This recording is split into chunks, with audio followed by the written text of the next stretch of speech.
বছরের শুরুতে পাকা আম কিনে খাওয়ার আগে আপনি অবশ্যই সতর্ক থাকবেন, কারণ এই কাঁচা আমকে ক্যালসিয়াম কার্বাইড নামক রাসায়নিক মিশিয়ে মাত্র 24 ঘন্টার মধ্যে পাকানো হয়। এইটা খেলে পরে আপনার শরীরে সর্বপ্রথম কিডনি এবং আপনার লিভার নষ্ট হয়ে যাবে। এবং রাসায়নিক মিক্স করা আমগুলো যদি আপনার বাচ্চাকে খাওয়ান, সে মারাত্মক ক্ষতিগ্রস্ত হবে, কারণ বাচ্চাদের কিডনি, লিভার, তাদের শরীরের অর্গানগুলো খুব ছোট থাকে, দুর্বল থাকে। এর জন্য এখনই আপনি সতর্ক হবেন। এবং একটু লক্ষ্য করে শুনেন, এই যে ক্যালসিয়াম কার্বাইড, এই রাসায়নটা কত খারাপ জানেন?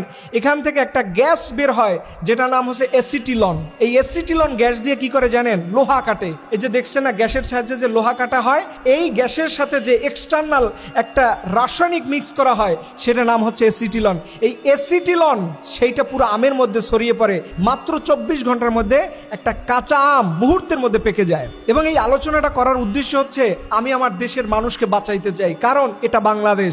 এখানে এক শ্রেণীর অসাধু উপায়ী ব্যবসায়ীরা আছে, তারা এই ধরনের ক্যালসিয়াম কার্বাইড, অ্যাসিটিলন গ্যাস মিক্স করে তারা আম পাকিয়ে থাকে। এই আমগুলো আমাদের জন্য খুবই খারাপ। আল্লাহ তাআলা কোরআনে বলছে, ওয়ালা তুলকু বিআইদিকুম ইলা তাহলুকা, খবরদার তোমরা নিজেদের হাতে নিজেদেরকে শেষ করে দিও না, ধ্বংস করে দিও না। আল্লাহ আমাদেরকে সতর্কতার কথা বলে। কিন্তু কি আফসোসের বিষয় জানেন?